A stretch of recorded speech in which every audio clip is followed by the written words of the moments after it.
I'm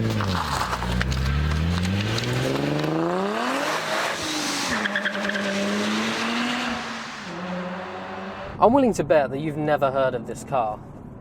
While it may be a Nissan 350Z from the outside, Nissan built this car back in 2006, and underneath it is very different. As the name suggests, this is the 350Z GTS, and the S stands for supercharged. Back in 06, Nissan wanted to build a car specially for Goodwood to shout about what they can do, and a team of engineers at their technical centre in Cranfield built a club special. We'll call it a club special. Bit of a skunk works project where a team of engineers stayed behind after hours. They worked on weekends to produce this car. Now, this is the only one in existence. Nissan did have plans to build different packs and sell them on to customers, but in the end decided that wasn't financially viable. Right, what's so special about it then? Now, this is the fun part, because the supercharger is interchangeable via a switch, completely stock. Flick the switch, and suddenly we've got a bit of boost going through. Now, the supercharger is built by a company in Switzerland called Novidem. Now, they also do the sports exhaust, which is equipped to this car, and that is sold as a stage 1 package. We've got retuned suspension partnered alongside Bilstein. The team of engineers actually spent time on British B roads perfecting the suspension, so we don't have a crashy coilover system, we don't have anything too stiff. From the outset, the build idea was to create a car that was at home on a track, but also primarily on the road. It's a car that can take you to work and split the personality by switching that supercharger on for your weekend toy. Now, from the outside, you'll also notice that it's not stock. It features a Strosek body kit, who are famous for building crazy Porsches over the years, but turned their hands to this and created a body kit that's not only more aerodynamically efficient, but also producing more downforce both at the front and rear thanks to those new bumpers. At the front, you can clearly see various intake holes, 2 for the brakes, 1 that goes and feeds straight towards the supercharger.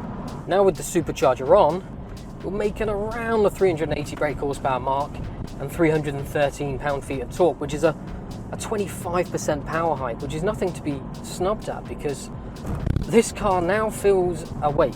The standard 350Z, it's fairly powerful, it's a muscly car, it's very heavy-fisted. Now, there's more of a sports car feel, there's an urgency to get to the red line, and it all points towards a car which feels very special, and one that I wish Nissan had built more of. There we go. Wowzers. In truth, it feels more like 400, over the 400 mark. It really pulls strongly towards a red line. Peak power's now about 6,600 RPM, so you do need to climb through the rev range to get all of that power, which is nice. It's not lost that NA feeling either. It builds all the way. It's not a bucket load of torque, which is one of the reasons why Nissan opted for a centrifugal supercharger rather than a turbo setup. Now let's do that again, shall we? Just a 3rd gear pull out of here. Wow.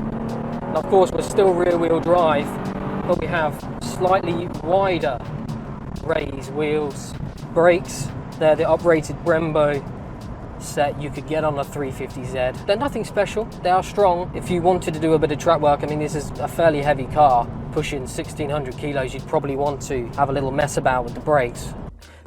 So in 2006, with the supercharger, this was actually making more power than the 911 Carrera S at the time. If you were to continue comparing with the Porsche, you don't get that level of interior inside.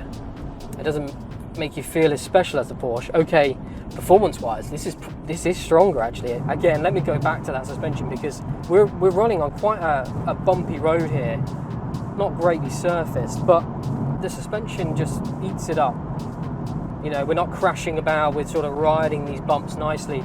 It's sure-footedness with these dampers, with these Bilstein dampers that have been retuned. It's near on perfection. I'm willing to bet that if you got in touch with Bilstein, they could help you get something along these lines, because it's now a weekend warrior.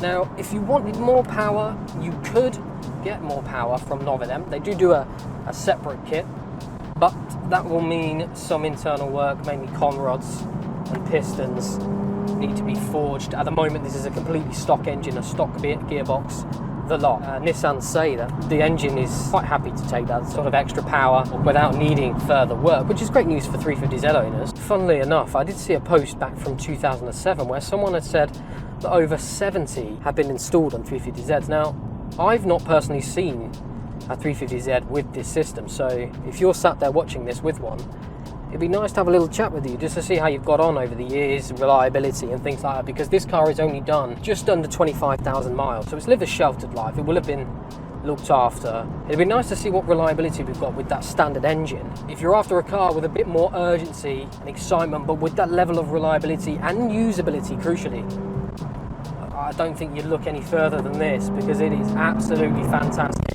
And with being a car that Nissan wanted the dual personality, when you turn everything down, you switch off the supercharger, you bring it back down to cruising levels, motorways, you'll be getting mid-30s MPG. You haven't got a stripped out interior, you've still got everything involved, you've still got aircon, you've still got heated seats, you've still got the carpet back there and things like that, and that makes a big difference, because when you're building cars like this, it can be very easy to go over the top and end up with a car that you don't want to use every day. But this is a car you want to jump in, and if I'm honest, you want the supercharger button on, because it just wakes the car up, and the blow-off noise as well. It sounds like we've got about 900 horsepower here, let alone 400.